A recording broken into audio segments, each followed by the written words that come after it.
$4.4 million. I mean, just let that number sink in for a second. That is the staggering, completely unprecedented wall of outside money pouring into just one single congressional primary for 2026. The target? A single dissenting congressman. Now, you might be wondering, how does one seat become the epicenter of a multi-million-dollar financial siege? Well, welcome to this explainer. Today we're unpacking a really high-stakes collision between a deeply entrenched Washington consensus and a fiercely independent lawmaker. We're going to follow the money and the voting records to see exactly what happens when the unstoppable force of U.S. foreign aid meets the immovable object of Kentucky's 4th Congressional District. Part 1. U.S. aid over time.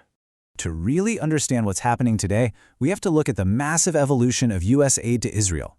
Before the 1960s, financial support was basically sitting near zero. But as time went on, it steadily transformed into a massive, foundational pillar of U.S. foreign policy. It's like a complete night and day difference from where it started.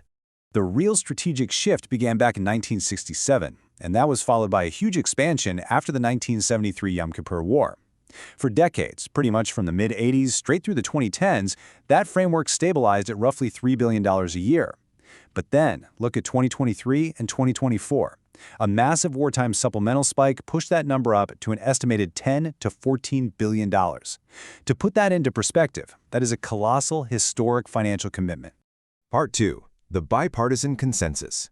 So when the 2024 major Israel aid package hit the House floor, the result wasn't just a win, it was incredibly lopsided. It passed with 366 yes votes compared to just 58 no votes. Think about that.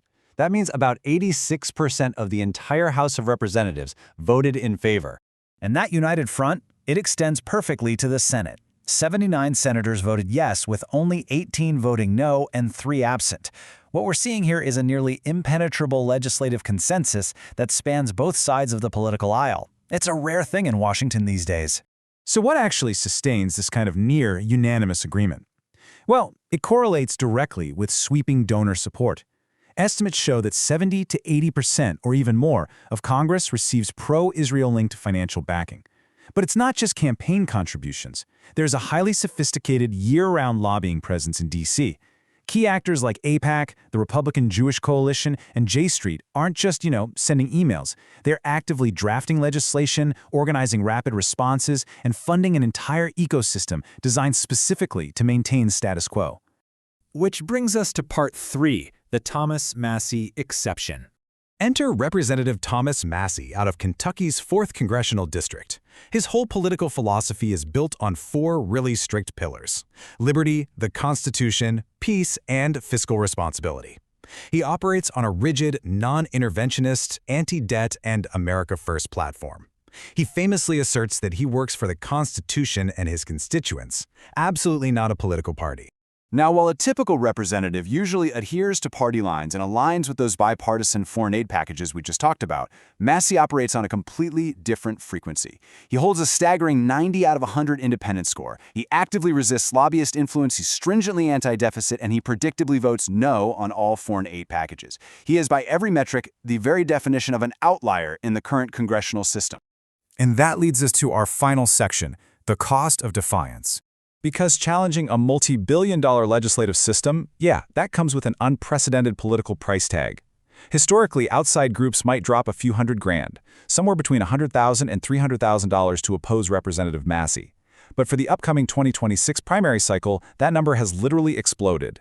We're looking at between $2 million and well over $4.4 million in opposition spending.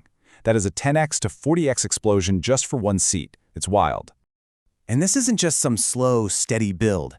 It is a relentless, month-by-month financial avalanche.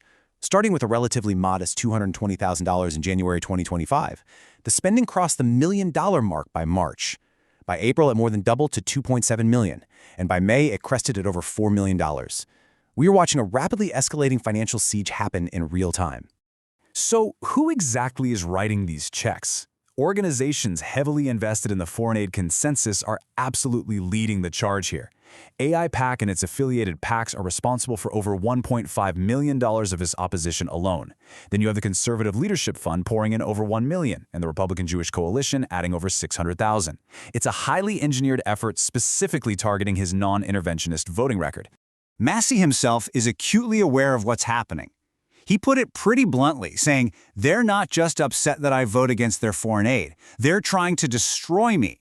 From his perspective, this isn't just a standard policy disagreement over a single piece of legislation anymore. No, it has evolved into an all-out financial war meant to permanently remove an independent voice from Congress.